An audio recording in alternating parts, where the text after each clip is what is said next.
Metropole Debrief is a dialogue. Everyone has a say. Time now for Social Watch, where my voice is off and where rather your voice comes on and my mic goes off. And we want to sample some of the views that you've sent us. And we did an opinion poll and we asked, do you think that quality is equivalent to cost in the Kenyan education sector? Now, 61% said no, 39% said yes. Very briefly, what are your sentiments?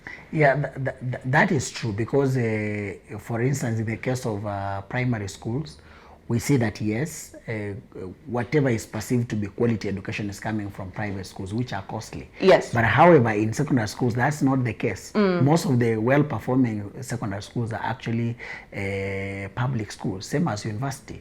So it's a big contradiction, of course, which we are also able to explain that the people who have been hoarding the spaces in private schools still want to continue again with hoarding the same into secondary schools because they believe that it should just be about a few of them who are actually getting these spaces.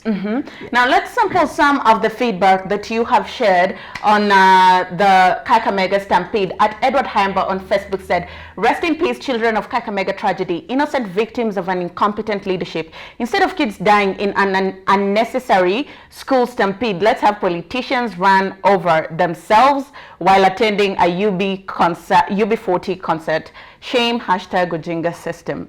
The political system being faulted for some of the tragedies that we're seeing in school. That's actually what we've been saying, that the political leadership in these countries are serious letdown. And I think that there could be a time when Kenyans would clean up the entire of this system just to replace it with a more accountable and more responsible leadership that really believes that the people of this country deserve better than what they are getting right now. Let's sample another. This one is from Twitter. Master Gwantai says, in Kenya, nothing is equivalent to cost as far as everything offered by the government is concerned.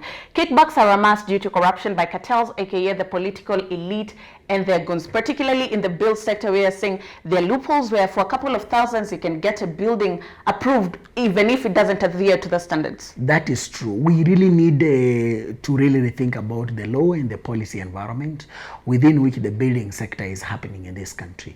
We cannot just continue having the kind of madness that we are witnessing in this country, especially for as now we devolve build environment, especially around approvals.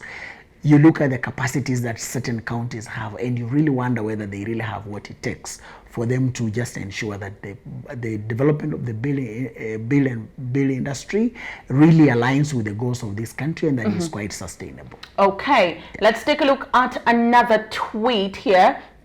At Anthony Waiga says, hashtag Kakamega school tragedy. Responsibility for safety and care for our children in schools rests with teachers and the duty to explain what happened rests squarely with them. No ifs or buts. So God help those found culpable because it is murder most foul. Does this responsibility solely lie on teachers or there are other people also who are responsible for the safety of kids? The issue is that teachers in this case are victims of the circumstance.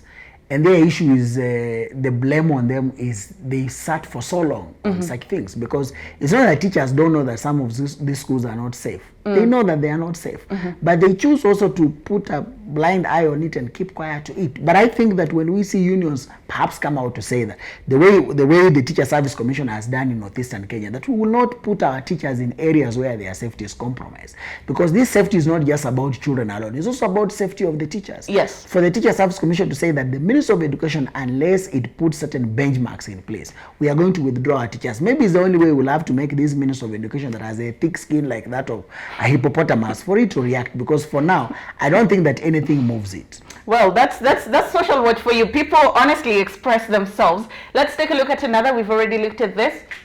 At Benar_1 says, whatever happened for those of us who have kids know how dangerous they can be to themselves. Only God protects our kids. I will not blame the teachers in any way. In fact, the only person to blame is the government because the school was overcrowded.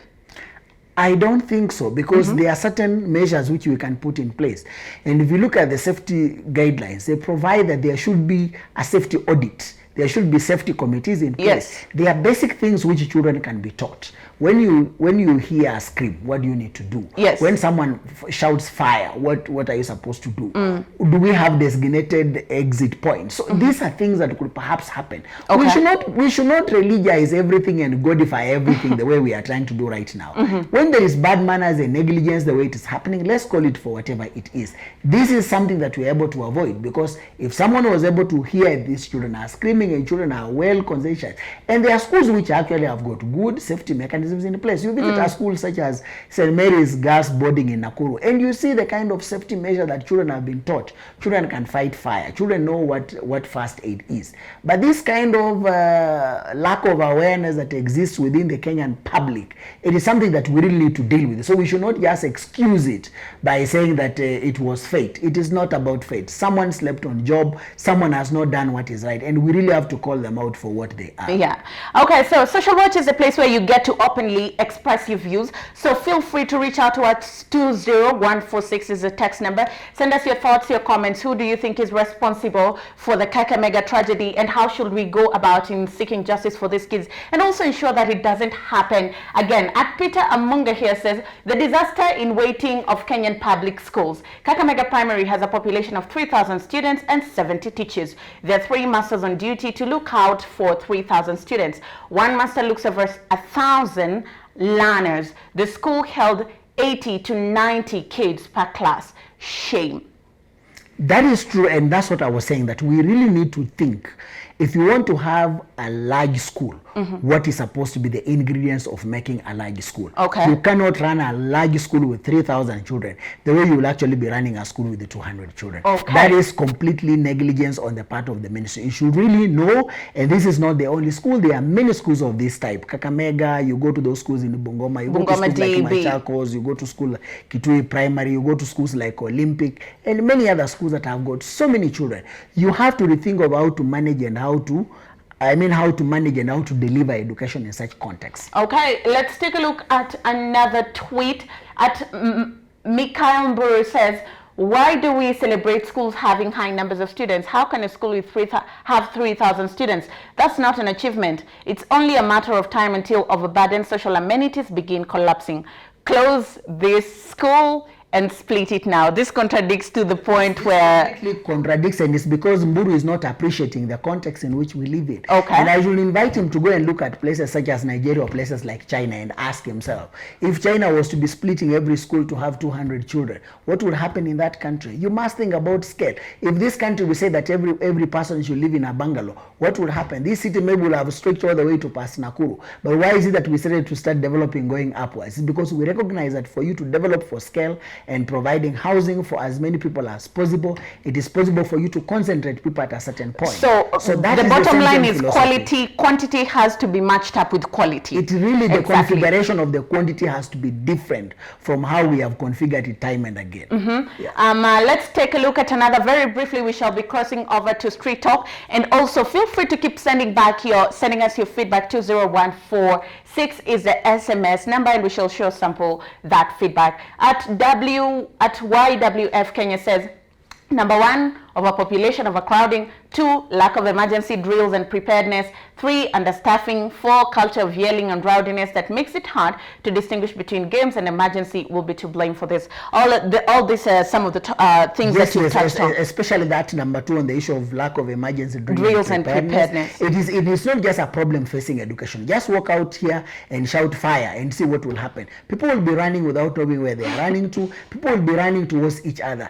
The level of our emergency preparedness in this country is pretty low, and I think it's a subject of national conversation that we need to have. We need to have it in every hamlet, in every church, in every mosque, in every conversation table, in every WhatsApp group. We really need to have a conversation around safety for the Kenyan public. Okay, now let's cross over to the streets and see what you had to say on this topic. Definitely, you're the Kenyan, you're the parent, you're the brother, you're the sister, you're the friend, you're the relative, and we all know somebody who has a kid in school, and these tragedies have awakened a certain kind of fear and also awareness of the safety of kids in school, and this is what Kenyans had to say on the streets. Listening to Street Talk.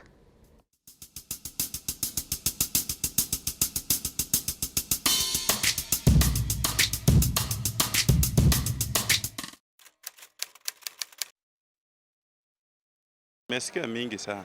Nimesikia. Yeah. Nimesikia sana kwa radio. Hata kwa TV. Nimesikia. Yes. I saw one incident last week on the television. Kakamega.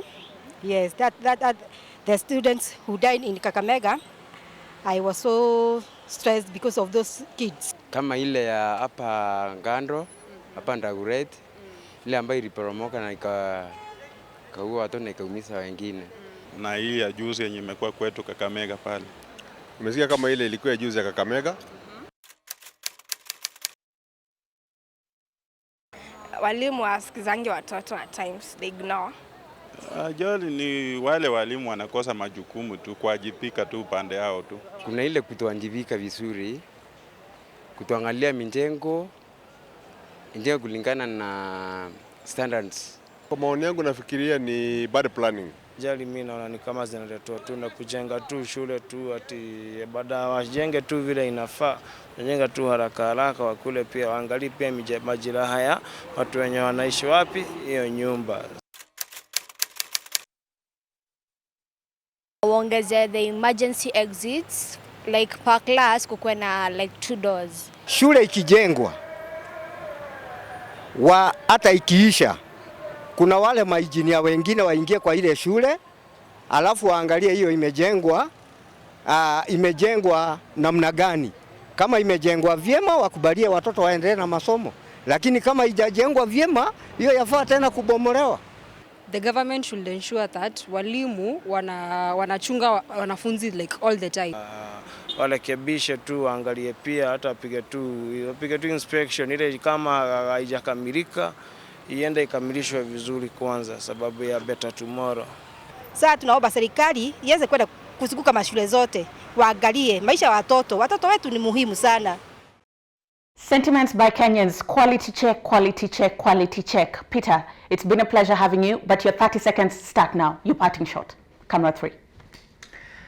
Thank you. I think I totally agree with parents and the Kenyan stakeholders who strongly believe that this negligence has to stop. And we really have to shut off this culture of accepting and moving on very fast, including the use of infrastructure that is not ready.